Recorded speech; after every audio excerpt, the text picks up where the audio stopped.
Hi everybody, this is Iram from Concept Learning and in this video we shall be talking about IELTS reading और जो question type हम cover करने वाले हैं वो है मैच द हेडिंग्स। ठीक है, तो इसमें हम 4-5 चीज़ें कवर करेंगे जो मैंने सामने स्क्रीन पे डिस्प्ले की हैं। मैंने कोशिश करी है कि अगर आप मेरा बहुत लंबा लेक्चर ना भी सुनो इस वीडियो को पूरी तरह, तो आप सिर्फ इस स्क्रीन के थ्रू जो आपको स्क्रीन दिखाई दे रही है काफ़ी कुछ ग्रैस्प कर सकते हो। ओके, तो चलो अब बढ़ते हैं। हम 5 चीज़ों के बारे में बात करेंगे। Overview, challenges, tricks to follow, steps, common mistakes and the strategies. So let's start with the overview first. तो ओवरव्यू क्या है? ओवरव्यू में मैं सिर्फ आपको उन लोगों के लिए जिनको नहीं पता है क्या क्वेश्चन टाइप्स होते हैं, तो मैं आपको बता दूं कि जो मैच हेडिंग्स होते हैं वो सबसे खतरनाक, सबसे चैलेंजिंग, थोड़े से ट्रिकी क्वेश्चन टाइप होते हैं। ज़्यादातर ये आपको रीडिंग में सेक्शन 3 में दिखेंगे जिसमें एक सबसे लंबा पैराग्राफ आता है, तो उसमें होते हैं। तो इसमें आपने क्या करना होता है, आपको पैराग्राफ्स तो दिए होते हैं टेक्स्ट की तरह ABCDEFGH, है ना, जैसे आपको 8 पैराग्राफ्स दे दिए हैं।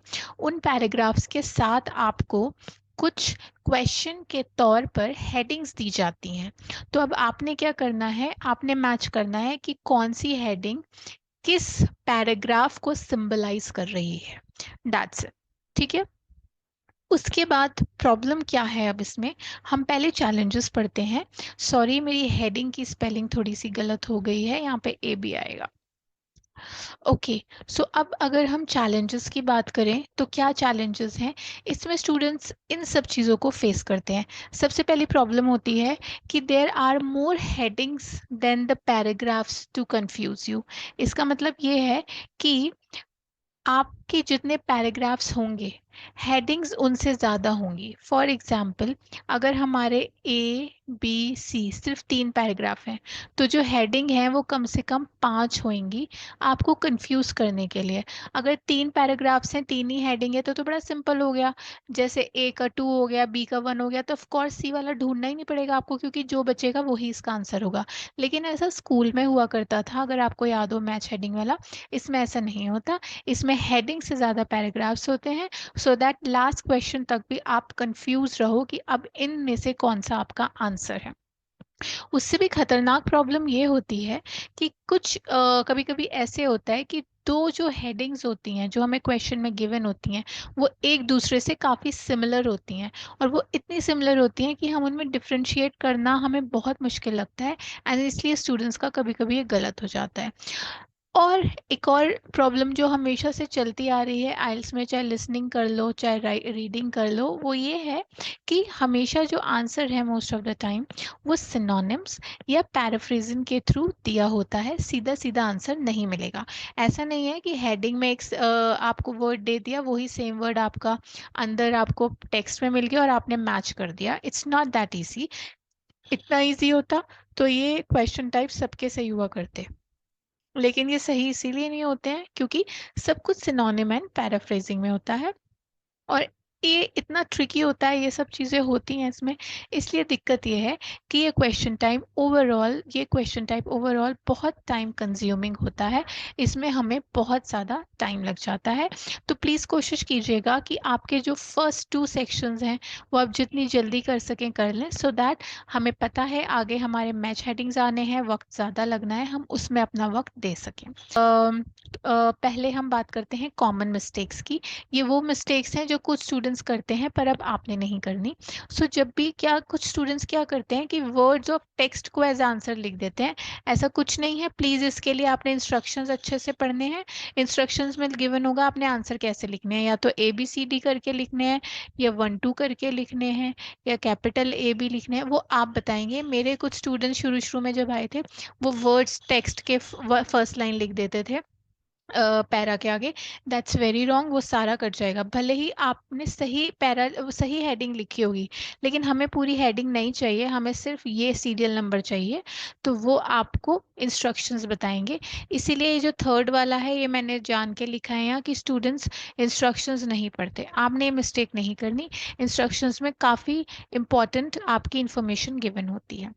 ठीक है, ये दोनों कवर हो गए। इसकी बात करते हैं reading the paras word for word. देखो, जब जब मेरे पास नए नए स्टूडेंट्स आते हैं वो बेचारे वर्ड टू वर्ड पैराग्राफ पढ़ रहे होते हैं कि रीडिंग अच्छी ऐसे ही होती है। मैं मानती हूँ रीडिंग अच्छी होती ऐसे ही है, लेकिन हमारे पास इतना वक्त नहीं होता है कि हम 20 मिनट के अंदर सेक्शन 3 पूरा ख़त्म कर दें, कि वर्ड टू वर्ड पूरे सारे पैसेज भी पढ़ लें और सारे जो 10-12 हमारे क्वेश्चंस होते हैं वो भी कवर कर लें। तो आपने प्लीज़ ये नहीं करना है। आपने वर्ड टू वर्ड पैराग्राफ्स नहीं करने हैं, आपने स्किमिंग करनी है। वो हम ट्रिक्स में आपको बताएंगे। आप पैरा अगर वर्ड टू वर्ड पढ़ोगे बहुत टाइम लग जाएगा, मुझे लगता है 10-15 मिनट तो उसको समझ के पढ़ने में ही लग जाएंगे। तो क्या 5 मिनट में आप सारा कर लोगे कवर? नहीं हो सकता, तो वो नहीं करना। अच्छा, ये मिस्टेक बहुत कॉमन और बहुत बड़ी मिस्टेक है जो स्टूडेंट्स करते हैं, लास्ट वाली, वो ये है कि स्टूडेंट्स एक ऐसा पैरा चूज कर लेते हैं आंसर का जहाँ आपको हेडिंग का सेम वर्ड दिख रहा है। फॉर एग्जाम्पल, अगर आपको पैरा ए में दिख गया कहीं पे किसी ने सिंग लिखा है और आपकी एक हेडिंग में लिखा है सिंग, तो बस सिंग सिंग मैच करके उन्हें लगता है यही आंसर है। लेकिन जैसा मैंने आपको अभी पहले बताया, इट्स नॉट दैट इजी, क्योंकि बहुत रेयर होता है ऐसा कि सीधा सीधा ऐसे सिंपल वर्ड्स लिखे होते हैं उन्होंने कि हेडिंग और पैरा के same. Most of the times answer synonyms और पैराफ्रेजिंग में होते हैं। वो सेम वर्ड किसी भी पैरा या हेडिंग के इसलिए यूज करते हैं सो दैट आप कंफ्यूज हो जाओ। तो आपने कंफ्यूज नहीं होना है, पूरी अच्छे से पढ़ना है और फिर उसको देखना है कि हमारा क्या आंसर आएगा। अच्छा, अब हम बात करने जा रहे हैं आगे कि एक्चुअली में अटेम्प्ट कैसे करना है क्वेश्चन। ये तो चैलेंजेस हो गए, जो हमने नहीं करना वो हो गया, ओवरव्यू हो गया। अब एक्चुअली में अटेम्प्ट कैसे करना है, तो वो हेल्प करेंगी ये दो चीज़ें। पहली है स्ट्रैटेजी और दूसरा है ट्रिक्स या फिर स्टेप्स। तो स्ट्रैटेजी देखो, ये आप पे डिपेंड करता है। पहली तो स्ट्रैटेजी है कि तुम पहले टेक्स्ट पढ़ रहे हो, टेक्स्ट का मतलब पैराग्राफ्स पढ़ रहे हो, है ना, पैराग्राफ पढ़ रहे हो। पैरा ए पढ़ा और फिर आपने हेडिंग्स पढ़ी। या फिर आप पहले हेडिंग पढ़ रहे हो और फिर टेक्स्ट पढ़ रहे हो, मतलब पहले हेडिंग पढ़ ली और उससे रिलेटेड अंदर पैरा देख लिया कि कौन सा लग रहा है कीवर्ड्स के थ्रू, एंड देन आपने वो कर लिया। आप ये दोनों नहीं कर सकते, है ना, साइमल्टेनियसली। या तो पहले टेक्स्ट पढ़ोगे या पहले हेडिंग पढ़ोगे, पर स्ट्रैटेजी अपनी एक सी रखना थ्रू आउट, नहीं तो कंफ्यूज हो जाओगे। तो वो आप पे डिपेंड करता है कि आपने कौन सी स्ट्रैटेजी अपनानी है, क्योंकि फिर उसके हिसाब से हम आगे बढ़ेंगे। ठीक है, तो दैट्स अप टू यू। अब हम बात करते हैं ट्रिक्स टू फॉलो की या फिर स्टेप्स की। इन्हें, ये स्टेप्स हैं और इन स्टेप्स के अंदर ही मैंने आपको कुछ ट्रिक्स बता दी हैं जिनकी हेल्प से आप अपने आंसर को सही कर सकते हो, कम से कम एरर्स होंगे। तो सबसे पहला तो आपका काम होना चाहिए, स्टेप नंबर 1, कि आपने इंस्ट्रक्शंस केयरफुली पढ़ने हैं, क्योंकि इंस्ट्रक्शंस आपको हिंट प्रोवाइड करते हैं काफ़ी चीज़ों के। सो प्लीज़ इंस्ट्रक्शंस पढ़ना ना भूलिएगा। उसके बाद दूसरी चीज़ है कि आपने अपनी स्ट्रैटेजी चूज़ करनी है कि मैं पहले पैरा पढ़ने वाला हूँ या मैं पहले हेडिंग पढ़ने वाला हूँ। That's totally up to you. अब जब ये दोनों काम हो गए तो हम स्टार्ट करेंगे पैरा ए से।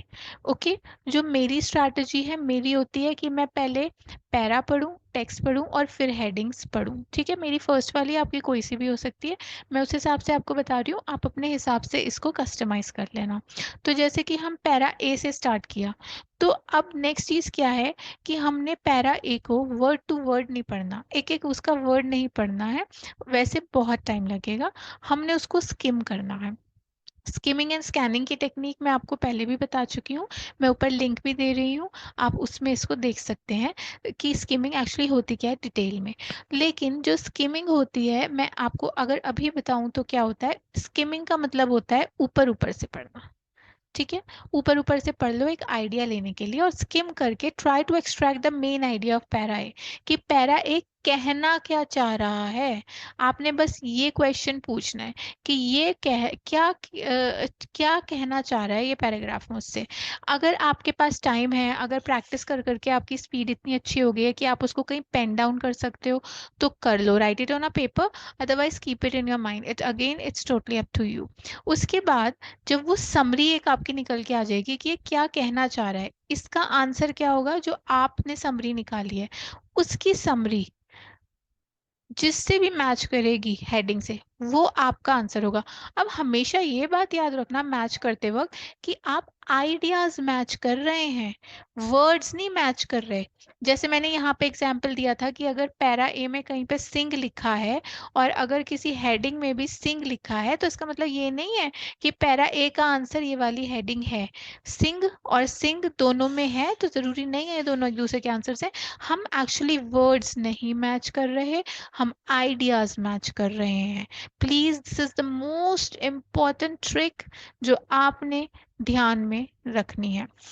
उसके बाद आप सारी हेडिंग्स पढ़ेंगे समरी निकालने के बाद, और आप कौन सी चूज करेंगे जो सेम आइडिया, मीनिंग या एजेंडा शेयर कर रही है। किसका? पैरा वन का। वर्ड नहीं सेम शेयर कर रही, वो सेम आइडिया, मीनिंग या एजेंडा शेयर कर रही है। और आप किसकी हेल्प ले सकते हैं? कीवर्ड्स की। कीवर्ड्स जो हेडिंग में होते हैं, जैसे कि नेम, नंबर, डेट, प्लेस, या कोई भी एक ऐसी यूनिक डिटेल जो उसको उस पैराग्राफ के करीब ला रही है। उसके बाद फॉर एग्जाम्पल आपने पैरा ए के लिए चूज करी, जैसे आपकी 5 दे रखी हैं, 1, 2, 3, 4, 5। लेट्स से आपने पैरा एक के लिए चूज करी थर्ड वाली कि ये है इसकी हाइडिंग। तो जैसे ही आप उसको लेके श्योर हो गए, पैरा ए के आगे थर्ड लिख दो, एंड एज सुन एज अपने क्वेश्चन पेपर में से एलिमिनेट कर दो यूज्ड हेडिंग को। यूज्ड हेडिंग का मतलब जिसको आपने ऑलरेडी आंसर किसी का बना दिया है, सो इसको काट दो। अब ये लाइन में नहीं है, अब आप इसको फर्दर कंसीडर नहीं कर सकते क्योंकि ये ऑलरेडी किसी और की हो चुकी है। ओके, अब हम क्या करते हैं, हम ऑर्डर फॉलो करने की कोशिश करते हैं कि पहले पैरा ए करेंगे, फिर बी, फिर सी, फिर डी, फिर ई। लेकिन हमेशा इतना सिंपल नहीं होता। तो जैसे पैरा ए का लिख दिया आपने 3, आंसर आ गया, ओके। पैरा बी का लेट से लिख दिया आपने 1, इसको भी एलिमिनेट कर दिया, आंसर आ गया।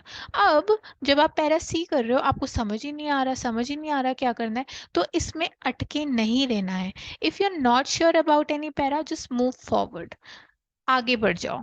डी का सोचो, फॉर एग्जाम्पल डी का भी मिल गया 5, और ठीक है, तो अब 5 हुआ, तो अब 2 ही बचे, सेकंड और फोर्थ। एलिमिनेशन का फायदा ये होता है कि आपके पास कंसिडरेशन के लिए कम से कम हेडिंग्स बचती हैं। अब 2 क्वेश्चन रह गए, सी और ई, और 2 हेडिंग्स रह गई। अब आसान हो जाता है, उसको पढ़ो और कम बैक जो पैरा छोड़ा था उसमें आखिर में आओ, फिर आपकी हेल्प हो जाएगी, क्योंकि आखिर में आपकी हेडिंग्स ही बहुत कम बच गई होंगी, क्योंकि आप एलिमिनेट करते जा रहे होंगे उसको। तो फिर आपको आसानी से मिल जाएगा। फॉर एग्जाम्पल ई का आपको लगा सेकंड है, तो अब तो ऑब्वियसली हमारे सी का फोर्थ है। आपको समझ आया तब भी, नहीं समझ आया तब भी। ठीक है, अब हम आगे बढ़ते हैं, कुछ क्वेश्चन करने की कोशिश करते हैं जिसमें हम ये सारा कुछ अप्लाई करेंगे। ये ट्रिक्स, स्टेप्स, स्ट्रैटेजीज, ये कॉमन मिस्टेक्स नहीं करने की कोशिश करेंगे। ये चैलेंजेस भी आपको दिखेंगे, एंड ओवरव्यू तो उसमें रहता ही है। So let's start. अब हम स्टार्ट करते हैं पैराग्राफ ए से। पैराग्राफ ए में हम स्किमिंग करेंगे, ऊपर ऊपर से, पूरा नहीं पढ़ना है वर्ड टू वर्ड। तो उस स्किमिंग के थ्रू जो मैं नोट्स बना सकती हूँ वो मैं बनाऊंगी, क्योंकि मेरी स्पीड अच्छी है, प्रैक्टिस से आपकी भी हो जाएगी। सो अगर आप कर सकते हो ऐसा तो प्लीज कर लेना, अगर अदरवाइज माइंड में इसको सोचना। अब हम क्या करेंगे, अब हम नोट्स बनाएंगे, तो जल्दी से स्किमिंग कर लेते हैं। स्किमिंग में आया है कि भाई जो स्मोक आउट होती है, जो प्रोड्यूस होती है, ब्रीथ आउट होती है पर्सन से जो स्मोक कर रहा है, वो डेडली होती है। तो मैंने सबसे पहले ऊपर लिख लिया डेडली। उसके बाद नीचे है, अगर एडल्ट्स में एक्सपोज करें नॉन स्मोकर्स को इन सब चीज़ों से, मतलब एक्सपोज कर दो अगर नॉन स्मोकर से, तो फिर नीचे बस सारी प्रॉब्लम्स दे दी हैं कि क्या क्या हो जाता है।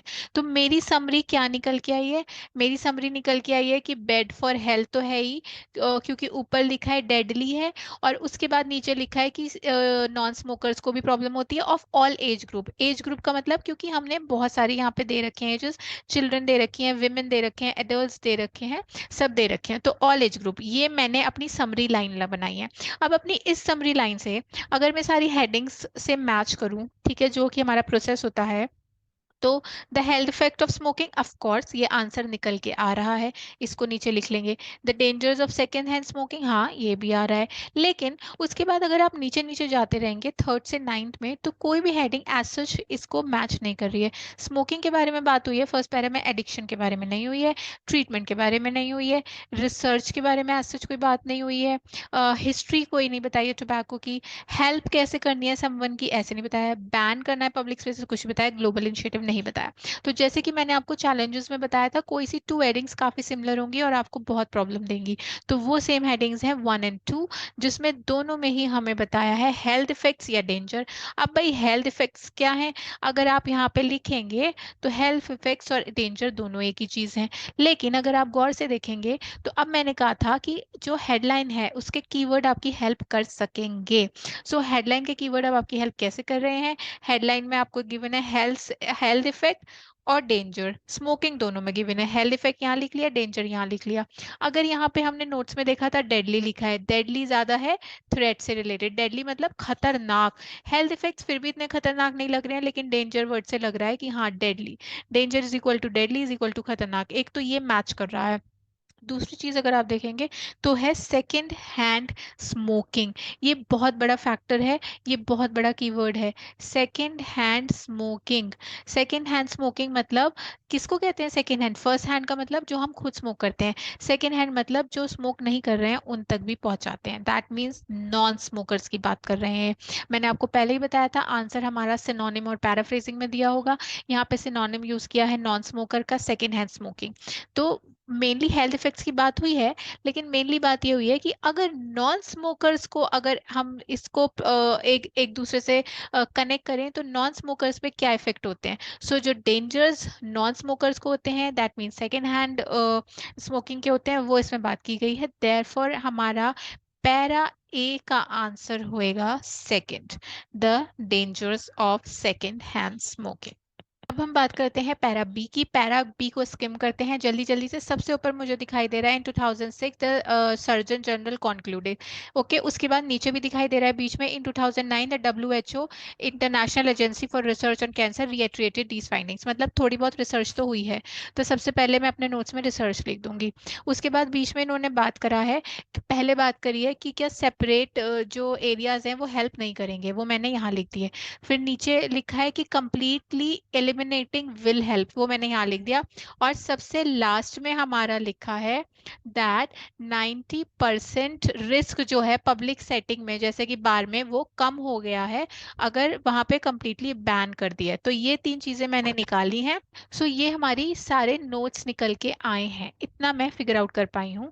तो मैंने क्या निकाला है, मैंने निकाला है कि अगर पब्लिक स्पेस में एलिमिनेट कर दो तो फिर रिस्क कम हो जाएगा। तो अब इस चीज को हम हेडिंग्स में देखते हैं, और तो कोई हेडिंग मैच नहीं कर रही, सिर्फ 2 हेडिंग्स मैच कर रही हैं, फिफ्थ और 8। फिफ्थ मैटिंग हेडिंग इसलिए मैच कर रही है क्योंकि फिफ्थ में रिसर्च की बात हुई है, रिसर्च हमारे 2 जगह यहाँ पे बताई है 2006 और 2009 में, इसलिए मैंने इसको पिक किया है। दूसरी हेल्प कर रही है banning of smoking in public places. अब मेरे कुछ स्टूडेंट्स इन दोनों में कंफ्यूज हो जाते हैं, लेकिन अगेन अब मैंने कहा है जब कुछ ऐसा आपको दिखाई दे या कुछ ऐसे 2 हेडिंग्स हो तो उनको अगेन उनके कीवर्ड्स पे गौर किया करो। तो अगर हम फिफ्थ वाले के कीवर्ड पे गौर करें तो है research finding on causes for smoking, मतलब कॉजेज ऑफ स्मोकिंग पे रिसर्च हुई है। लेकिन अगर हम अपने टेक्स्ट में देखें तो रिसर्च तो हुई है लेकिन कॉजेज पे नहीं हुई है, उन्होंने ये बताया। इनफैक्ट वो तो फाइंडिंग्स हैं किस चीज़ की, कि अगर आप एलिमिनेट करोगे तो क्या वहाँ पे चांसेस होंगे रिस्क के, या फिर सेपरेट एरियाज बना दोगे, तो इसका मतलब कॉजेज की बात नहीं हुई है स्मोकिंग की, फिफ्थ वाला कट जाएगा। नाउ अगर हम सेवेंथ एट वाले की बात करें तो ऑफ कोर्स हमारी बातें भी मैच कर रही हैं और वर्ड्स भी मैच कर रहे हैं। अगर सिनोनिम पैराफ्रेजिंग देखें, हमारे टेक्स्ट में यूज हुआ है एलिमिनेटिंग, हमारे हेडिंग में यूज हुआ है बैनिंग, टेक्स्ट में यूज हुआ है पब्लिक सेटिंग या बार, और हमारे हेडिंग में यूज हुआ है पब्लिक प्लेसेस। सो अगेन ये मैच कर रहा है, इसलिए हमारा बी पैरा का आंसर होएगा 8। बात करते हैं पैरा सी की। पैरा सी में हमारा अगर आप पढ़ोगे कि अगर कभी लेट नहीं होता है क्विट करने से स्मोकिंग, और अगर आप करना चाहते हो तो बेनिफिट्स लिखे हैं कि भाई रिस्क वगैरह कम हो जाते हैं। उसके बाद लिखा है कि अगर आप रेडी हो क्विट करने के लिए तो कॉल करो, टॉक करो, या फिर लास्ट में एक ट्रीटमेंट बताया है एनआरटी, ये जो थेरेपी बताई है। तो मेरे समरी निकल के आई है कि अगर ट्रीटमेंट चाहिए तो क्या ट्रीटमेंट है और कौन तुम्हारी मदद कर सकता है। अब इसके थ्रू मुझे 4 हेडिंग्स मैच हुई हैं, सॉरी 3 हेडिंग्स मैच हुई हैं, यस 3, ठीक है। तो पहली तो है फोर्थ, फोर्थ में हमें ट्रीटमेंट दिया है सीधा। सेवन्थ वाली मुझे इसलिए लग रही है क्योंकि इस पे लिखा है how to help someone with the diction, और नाइन्थ वाली है ग्लोबल इनिशिएटिव। मेरे कुछ स्टूडेंट्स फोर्थ, सेवन्थ और नाइन्थ में से ही पिक करते हैं क्योंकि वो कंफ्यूज हो जाते हैं इन तीनों में। अच्छा देखो, बात देखें ग्लोबल इनिशिएटिव की, तो ये कोई ग्लोबल इनिशिएटिव नहीं है, यहाँ पे कोई भी ऐसी बात नहीं हुई है जो ग्लोबल से रिलेटेड है या कोई भी सिनोनिम वगैरह, ये कट कर देंगे। उसके बाद जो हमारा सेवन्थ वाला है how to help someone with smoking addiction, इसमें समवन की बात नहीं हुई है कि तुम्हें इसकी मदद करनी है तो तुम क्या करो। यहाँ पे फर्स्ट पर्सन यूज हुआ है, दैट मीन्स तुम्हें खुद की हेल्प लेनी है तो क्या करो। नॉर्मल ट्रीटमेंट बताया है, first person, second person, third person वैसे बताया ही नहीं है। तो अगर कोई नॉर्मल सी बात कर रहे हैं तो हमारा फोर्थ से ही मैच कर रहा है, दैट मीन्स कि सिर्फ ट्रीटमेंट बताया कि भाई अगर तुम्हें ट्रीटमेंट चाहिए कॉल कर लो, बात कर लो, या फिर ये ले लो और कौन तुम्हारी मदद करेगा। So that's it. तो इसलिए पैरा सी का हमारा आंसर तो होगा फोर्थ। ऑल राइट, अब हम बात करते हैं हमारे लास्ट पैरा की, जो है हमारा डी। देखो इसमें सीधे सीधे बताया स्मोकिंग लीड्स टू डिजीजेस, तो मतलब स्मोकिंग लीड टू, और फिर बीच में बताया डिजीजेस बताई हैं, प्रॉब्लम्स बताई हैं, लास्ट में बताया है कि डेथ्स हो जाती है इतने सारे लोगों की, और वुमेन की ज़्यादा होती है, ब्रेस्ट कैंसर से ज़्यादा लंग कैंसर से। ओके, सो ओवरऑल हमारा ये समरी निकली है, पूरा वर्ड टू वर्ड नहीं पढ़ना है, स्किम करके मुझे ये पता चला है। ओवरऑल अगर इसकी समरी बनाऊं तो बहुत सिंपल है, समरी है इसकी नेगेटिव इफेक्ट्स ऑफ स्मोकिंग, तो वो मेरा एक ही हेडिंग से मैच कर रहा है, health effects of smoking. Health effects मतलब नेगेटिव इफेक्ट्स। ओके, सेकंड वाला जो हेडिंग है वो ऑलरेडी एलिमिनेट हो गई है, इसको यूज नहीं करेंगे। स्मोकिंग एंड एडिक्शन की बात करें, स्मोकिंग की बात हुई है पर एडिक्शन की एज सच कोई बात नहीं हुई, इसको यूज नहीं करेंगे। ट्रीटमेंट्स फॉर एडिक्शन ये ऑलरेडी एलिमिनेटेड हो गया है, इसको नहीं देखेंगे। Research finding on causes, causes पे कोई रिसर्च नहीं हुई है, पहले रिसर्च हुई थी पर वो कॉजेज पे नहीं थी, ये पहले ही कट हो गया। हिस्ट्री ऑफ टोबैको की तो ऐसा हिस्ट्री की बात ही नहीं हुई है। हाउ टू हेल्प समवन, वो भी बात नहीं हुई है। बैनिंग वाला ऑलरेडी यूज हो गया हमारा, ग्लोबल इनिशिएटिव कहीं भी यूज नहीं हुआ। तो कुछ भी करके जो हमारे दो तीन आंसर्स पहले यूज हो चुके थे, कौन कौन से आंसर्स हमारे यूज हो चुके थे भाई, हमारा आंसर यूज हो चुका था सेकंड, फोर्थ, और कौन सा, एट। तो अगर आप एलिमिनेट सही कर रहे हो तो सेकंड, फोर्थ और एट तो पहले ही एलिमिनेट हो गए। इसका मतलब आपके पास थे फर्स्ट, थर्ड, फिफ्थ, सिक्स्थ और सेवेंथ, बस ये पांच बची थी आपके पास, जिसमें से अगर आप देखो बाकी की चार मैच ही नहीं कर रही हैं, आई वाला फर्स्ट वाला ही मैच कर रहा है। सो दैट मीन्स हमारे पैरा फोर का आंसर है I, and that's it. So it's very simple, I mean very simple तो नहीं है, लेकिन अगर आप प्रैक्टिस करते रहोगे, ये स्ट्रैटेजीज फॉलो करोगे जो मैं कर रही हूँ, तो फिर काफी चांसेस हैं कि आप की स्पीड भी अच्छी बन जाएगी और आप इसे आसानी से कर सकोगे, इतने चैलेंजिंग नहीं रहेगा आपके लिए ये। सो आई होप आपके लिए वीडियो हेल्पफुल रही होगी। कोई भी क्वेरी हो तो यूट्यूब पे कमेंट कर सकते हैं, नहीं तो इंस्टा पे डीएम कर सकते हैं। और बस देखो, एक मेन ट्रिक है प्रैक्टिस प्रैक्टिस प्रैक्टिस, और जो ये छोटी मोटी ट्रिक्स हैं उनके साथ। और प्लीज जल्दबाजी मत करना, मैंने कुछ स्टूडेंट्स को देखा है 10 दिन में एग्जाम देना है, ऐसा करने से अच्छे से बैंड नहीं आते हैं। कम से कम 1 महीना प्रिपरेशन करो एंड फिर अपना एग्जाम दो। So keep practicing and all the very best.